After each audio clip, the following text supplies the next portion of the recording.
হঠাৎ করে হৃদয় ফোন হারায় ফেললো, প্লাস হচ্ছে ভুতুরে বিদ্যুৎ বিল, প্লাস গাড়ির রিপেয়ার করা, প্লাস আরও এত সমস্যা নিয়ে আজকে সকাল সকাল বের হইলাম। দুপুর হয়ে গেছে, দুপুর না দুপুরই তো হয়ে গেছে। এই দুপুরবেলা হচ্ছে বের হইলাম এই সবগুলো সমস্যার একসাথে সমাধান করার জন্য। এগুলো সমস্যার সমাধান করতে যাই আজকে এমন একটা জায়গায় খাওয়া দাওয়া করলাম, চলেন আপনাদের দেখাই। তো ঘুম থেকে আজকে একটু দেরি করে উঠছি। দেরি করে ওঠার পরে ভাবলাম যে বিদ্যুৎ বিলের জন্য বিদ্যুৎ অফিসে যাইতে হবে, কারণ আমাদের গত 2 মাসে অনেক টাকা বিল আসছে। যত টাকা বিল আসছে তত আমাদের বিল আসার কথা না, আমরা এত ইলেকট্রিসিটি খরচ করি না।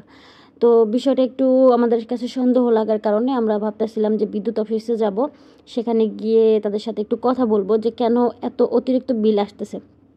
শুরুর দিকে এত বিল আসতো না, প্রথম দিকে যখন নতুন বাসায় উঠছিলাম তখন বিলটা ভালোই কম আসছিল, কিন্তু এখন প্রতি মাসেই 400-500 টাকা করে হচ্ছে বাড়তি আসতেছে, প্রতি মাসে এটা বাড়তেছে। তো বিষয়টা একটু দেখার জন্য ভাবছিলাম যে যাব। তো সব প্রস্তুতি নেওয়া ছিল, আগের বিলগুলো আমরা কালেক্ট করলাম, তারপর হচ্ছে যাওয়ার চিন্তা করলাম। তখন আমাকে হচ্ছে হৃদয় বলতেছে যে না, আরও একটা মাস দেখি, আগামী মাসে যদি বিল এরকম বেশি আসে দেন সমস্যার সমাধান করা যাবে। যাই হোক, এখানে হচ্ছে গতকালকে রাত্রে হৃদয়ের মোবাইল হারায় গেছে। আজকে হচ্ছে আমাদের হৃদয়ের সিমটা তুলতে হবে। তো মোবাইলটা কীভাবে হারায় গেছে সেই গল্পটা বলবো। বাসার অ্যাকচুয়ালি খুব কাছেই, কালকে রাত্রে আমি আর হৃদয় হচ্ছে বাইক দিয়ে আসতেছিলাম, দেন একটা ফার্মেসিতে ওষুধ আনতে গেলাম, তখন হচ্ছে মোবাইলটা দেখে ওষুধের নামটা বললো হৃদয়। তো ভুলে ওই মোবাইলটা ওই দোকানে রেখে গেছে। তার থেকে একটু সামনে যে আরেকটা দোকানে যাওয়ার পরে যখন ওর ফোনটার কথা মনে পড়ছে, তখন আবার দৌড়ে ওই ওই দোকানটাতে গেছে, ফার্মেসিটাতে গেছে। তো লোকটার সাথে সাথে না করছে যে না, আমরা এখানে কোনো ফোন রেখে যাই নাই। তো আমি আসলে একটু দূরে দূরে ছিলাম, যার জন্য এটা আমার চোখেও পড়ে নাই। তো এই 30-40 সেকেন্ড থেকে 1 মিনিট এর মধ্যে হচ্ছে এই ঘটনাটা পুরো ঘটে গেল। আর হৃদয়ের ফোনে কোনো লকও ছিল না, কি একটা অবস্থা। অনেক পার্সোনাল ছবি, ভিডিও, ইনফরমেশন হচ্ছে ছিল ওই ফোনটাতে। আর তাছাড়া হৃদয় রাইড করতে যায় হচ্ছে ওই ফোনটা নিয়ে। ওই ফোনটা না থাকলে এখন আমাদের দুজনেরই খুব একটা ঝামেলার মধ্যে পড়ে যেতে হবে। তো কালকে রাত্রে হারাই ফেললাম, সারা রাত্রি হৃদয় ঠিকমতো ঘুমাইতে পারে নাই, খুব চিন্তা করছে, ওর অনেক খারাপ লাগছে ফোনটার জন্য। আর ফোনটার সাথে অনেক স্মৃতি জড়ায় আছে। তো এখন চিন্তা করলাম যে আসলে কি আর করা যায়, যাক সিমটা তুলে নিয়ে আসি। আর ফোনের ব্যাপারে আর কি করার, এখন যদি কেউ ফেরত দেয় তাহলে দিতে পারে, আর না হলে এটা পাওয়ার চান্সেস আর নাই। হচ্ছে ফোনটা যখন হচ্ছে পরে ফার্মেসিতে গিয়েছিলো ফোনটা নেওয়ার জন্য, ওই সময় ফার্মেসি থেকে যখন বললো যে না ফোন তো নেন নাই, তখন মোবাইলের সাথে সাথে ফোন দেওয়া হয়েছে, একটা কল দেওয়া হয়েছে। তো সাথে সাথে মোবাইলটা বন্ধ। এক পুরা বিষয়টা 40 সেকেন্ড থেকে 1 মিনিটের মধ্যে ঘটে গেছে। যাই হোক, তো আজকে আমরা সিম তুলতে গেলাম, সিম তুলতে যায় দেখি 400 টাকা লাগবে সিম তুলতে। এরপর আমরা হচ্ছে সিমটাও তুললাম না, তারপরে হচ্ছে যাইতেছিলাম একটু খাওয়া দাওয়া করতে, কারণ অলমোস্ট দুপুর হয়ে গেছিলো। আর আমরা আজকে এমন একটা জায়গায় খাইতে যাইতাছি, যেই জায়গাটা সম্পর্কে আপনারা কেউ জানেন না, কিচ্ছু জানেন না। আর ওই জায়গার খাবারটা হচ্ছে একদম ফ্রেশ আর খুবই ভালো খাইতে। আমি এর আগে একবার খাইছিলাম, পরে আমার আবারও খাইতে ইচ্ছা করছে। তো ওই জন্য হচ্ছে কয়েকদিন ধরেই ভাবতেছিলাম যে যাব, কিন্তু যাওয়া হইতেছিল না। তো আজকে ভাবলাম যে আজকেই যাওয়া যাক। আমরা মূলত যেদিক দিয়ে যাইতেছিলাম ওই দিক দিয়ে হচ্ছে রাস্তা বন্ধ ছিল, এজন্য আমাদের বেশ ভালো জায়গা হচ্ছে ঘুরে তারপরে হচ্ছে যাইতে হইতেছে এই জায়গাটাতে। আর এই জায়গাটা হচ্ছে অনেকেই চিনেন, বংশাল। আর এই বংশাল দিয়ে হচ্ছে ভেতর দিয়ে কসাইটুলিতে যাইতে হবে। কসাইটুলির এই যে এই সাইডটা, এই দোকানটা দেখছেন, এই দোকানের ভিতরে এত ইয়ামি জিনিসপত্র, একদম চকলেট, তারপরে চুইংগাম, তারপরে কেক টেক, মাফিন টাফিন, অনেক কিছু আসছিল। মনটা চাইতেছিল যে দোকানটা আমি আমার নামে লিখা ফেলাই। তো যাই হোক, তারপরে ওখান থেকে হচ্ছে বরাবর আসলেই এই যে এই জায়গাটা পড়বে, কসাইটুলি আধুনিক ব্যায়াম ঘর। এটা হচ্ছে একটা জিম। আর এখানে ওই যে মা ও শিশু একটা এনজিও বা কী বলে একটা এই টাইপের আছে, হসপিটাল টাইপের। ঠিক তার এই পাশেই হচ্ছে মামা বসেন। আমরা আইসাই হচ্ছে দ্রুত করে হচ্ছে 2 প্লেট ফ্রাইড রাইস অর্ডার করি, কারণ আমাদের প্রচুর খিদা লাগছিল। আর তাছাড়া মামার দোকানে ফ্রাইড রাইসে আরও অনেক রকমের হচ্ছে খাবার দাবার পাবেন। তার মধ্যে হচ্ছে শর্মা আছে, তারপরে হচ্ছে এখানে ব্রেড আছে, এরপরে হচ্ছে ভেজিটেবলের একটা কম্বো আছে, যেখানে হচ্ছে কিছু রাইস আর একটু ভেজিটেবল আর হচ্ছে একটু চিকেন ফ্রাই থাকে। তো এটা হচ্ছে মামার দোকান, ঢাকাইয়া ফাস্টফুড। আর এখানে হচ্ছে খাবারের মানে বিভিন্ন অনুষ্ঠানের খাবারের অর্ডারও নেওয়া হয়, আর মামার এখানে খুব ভালো অর্ডারও আসে। তো উনি হচ্ছে বেশ আন্তরিক একজন মানুষ, আর এখানকার স্থানীয়। ওনার দোকানের ঠিক সামনের বিল্ডিংটাই হচ্ছে ওনার নিজের। তো উনি এখানে হচ্ছে এক রকমের টাইম পাস করার জন্য বা ছোটোখাটো ব্যবসা করার জন্য এই দোকানটায় ছোট্ট স্টলটা দিয়ে এখানে বসছেন। আর ওনার খাবারগুলার বিশেষত্ব হচ্ছে এগুলো একদম ফ্রেশ খাবার, ডেইলির খাবার ডেইলি উনি হচ্ছে সার্ভ করে এবং ডেইলি শেষ হয়ে যায়। আর এরপরে হচ্ছে নতুন করে উনি আবার রান্না করে। উনি বেশি পরিমাণে রান্না করে না, যেন খাবারগুলো না থেকে যায়।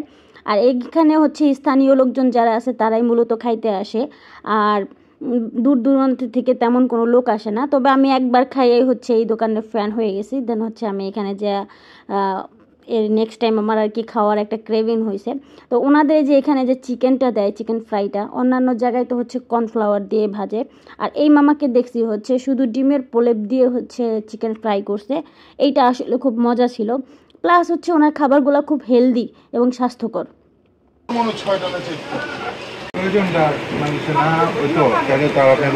আর আমি মনে করেন যে দোকান যে লুমু, কোনো জায়গায় যদি দোকান লুমু 1.5 লাখ 2 লাখ 2.5 লাখ 3 লাখ টাকা অ্যাডভান্স দিয়া দোকানটা নিলে আমি পোষায় পারবো না। তুমি কেন পোষায় পারবেন না কাকে এটা বুঝতে পেলেন? আমি যে মাল বানাই এদের 8টা পর্যন্ত বহি, আমি মাল বানাই যদি দিনের 2টা বাজে বমু 5টার সময় বাড়িতে আয়া পড়ি। আমরা তো একদম সেবা করছি না, 5টা বাজে আয়া পড়ুন। তো 5টা বাজে যদি আয়া পড়ি তাহলে আমার তো কাস্টমারের চাহিদাটা পুরো করা পারুম না। এই জন্য আমি এত মালও বানাইতে পারুম না, কথা বুঝছেন না? আমার মাল হলো সীমিত। জামাই বউ মিলা বানাই যতটুকু পারি বা সেই পর্যন্ত, আর এর চেয়ে বেশি একদিন হ্যাঁ।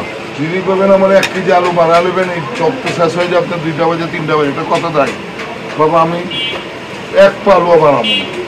আনন্দের লগে লগে যদি সব এক লগে লয়ে যায় তারপর আমি করুন না। আমার নীতি এটা। খাইছে তো? হায় হায় না খাইলে একটু ভেজিটেবিলের পানি দিলাম এলাম বাচ্চাটার লেগে, একটু ভেজিটেবিলের পানিটা সাদা চাইলে খামিল করতে খামিল করে খামিলের সঙ্গে জায়গার এখানে 1.5 থেকে 15 ঘন্টা। হ্যাঁ, তারপরে মনে করেন বাড়ি আলে ওইদিকে গাজর কাটতে থাকবো, পেঁপে কাটতে থাকবো। কটা আমি যাই নাই, খাইয়া দেবো নিয়ে যাবো, তাহলে তো গরম করুন না, রিক্সা খাইবো। 40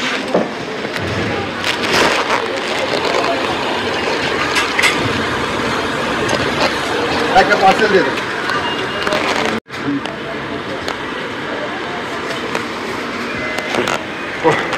নাস্তা খাইছো ভাইজান?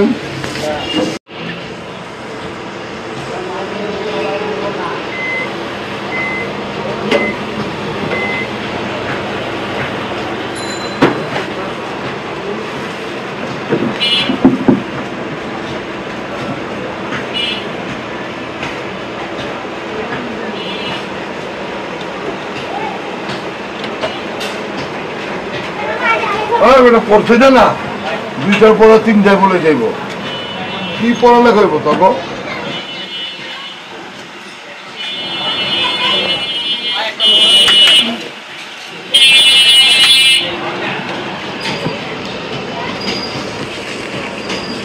পড়ালেখার চাহিদা বাপমার না থাকলে কিছু করার নেই, বাপমার চাহিদা থাকতে কয়দিন আগে এক বয়সেরই ক্রিকেট খেলবা যায় মুখে তর্ক বিতর্ক হয়েছে, ব্যাট দেওয়া বাড়ি মেলে একজনের মাথা মারা হলো, সেই বাড়ি 2টা সিলাই করে নিয়েছে। তাহলে তো 2 গার্জেনের তাও মাও ছিলা ছিলি শুরু হয়ে গেছে। আচ্ছা বড় ভাইয়ের তরিকার মধ্যে যেতেছে, আস্তে আস্তে নামাজ নামাজের মধ্যে যেতেছে, কিন্তু একটু বন্ধু বান্ধব আছে ক্রিকেট খেলে, বল বল খেলে, মোবাইল ঘাটে, কিন্তু বড়টা কোনো কিছু না, নেশাই নেই। নামাজ রোজা, নামাজের মধ্যে যারা থাকে তার কোনো খারাপ কাজে ওইটাই করি।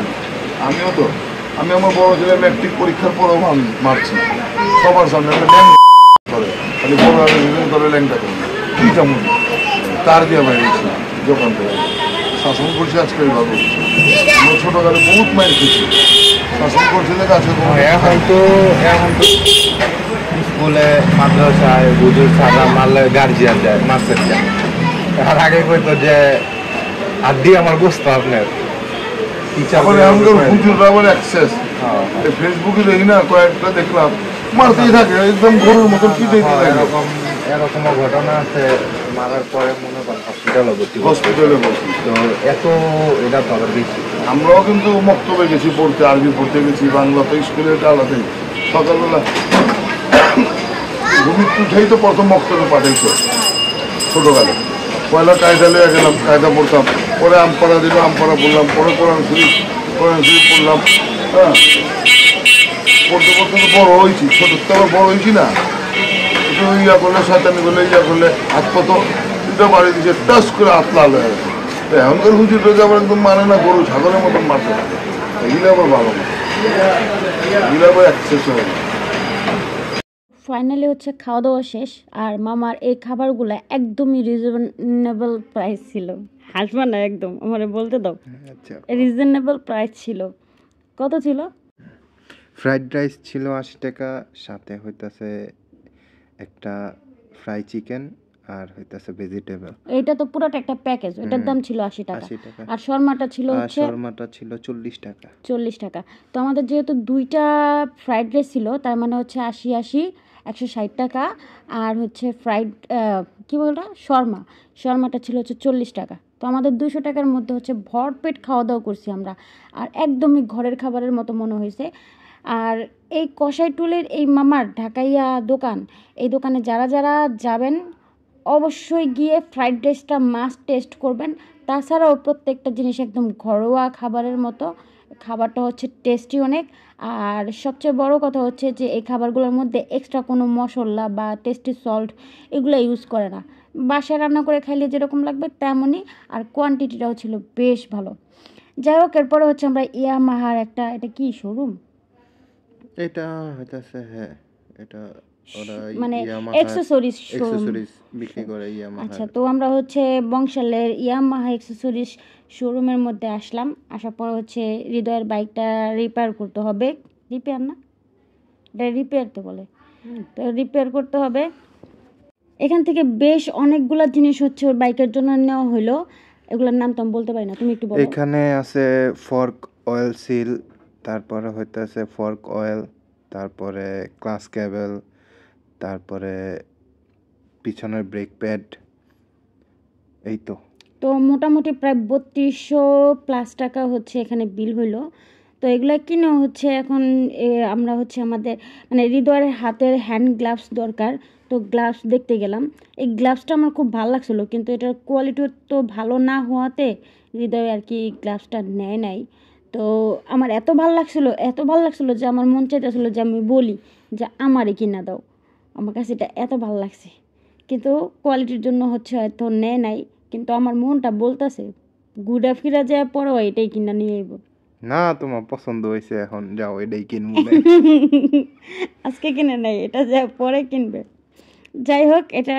এই দোকান থেকে দেখা টেকা করে তারপরে আচ্ছা আমরা সামনের এই দোকানটাতে আসলাম এখানে এসে ওই সেম জিনিসই পাইছিলাম একটু হয়তো বা ডিফারেন্স আছে এইটা হাতের ভিতরে ঢুকাইছে পরে এটা হাত থেকে আর খুলতে পারতেছিল না তো বেশ অনেকক্ষণ হচ্ছে টানাটানি করে হচ্ছে এটা হাতের গ্লাভসটারে খোলা হয়েছিল এটা সবচেয়ে বড় সাইজ ছিল তারপরেও হচ্ছে মানে হাতে ওরকম আটতেছিল না আর এই আমাদের হাজব্যান্ড ওয়াইফের মধ্যে ওর হাতটা হচ্ছে অনেক বড় আর আমার হাতটা হচ্ছে অনেক ছোট ये 2.5 किलो का हाथ है এটা কি বললা কি হাত 2.5 किलो का 2.5 কিলো কি হাত মানে কি বাংলায় বলো এটাই বুঝবো সবাই আমারে বুঝাও আমি তো বুঝলাম তুমি না। বুঝে কি করবা আচ্ছা যাই হোক যেহেতু বাইকের রিপেয়ার কাজ করতে হবে তো আমাকে হচ্ছে বলতেছে সামনে আমার বান্ধবীর বাসা ওইখানে যাওয়ার জন্য আমি বান্ধবীর বাসায় গেছি বান্ধবীর হাতে একটা গরম গরম চা খেয়ে আসলাম খুবই ভালো লাগছে তো ওদের বাসায় কারেন্ট ছিল না চললো আম্মা আবার ভিডিও করতেও মনে ছিল না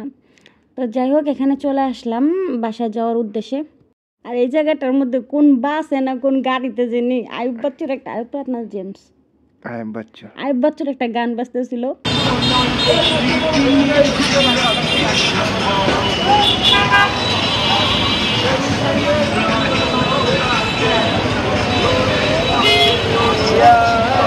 হোক, ওখানে কারেন্ট ছিল না জন্য হচ্ছে বাইকটা রিপেয়ার করা হয় নাই, আর আমরা বিদ্যুৎ অফিসেও যাই নাই, আর আমরা টাকার জন্য সিমও কিনতে পারি নাই।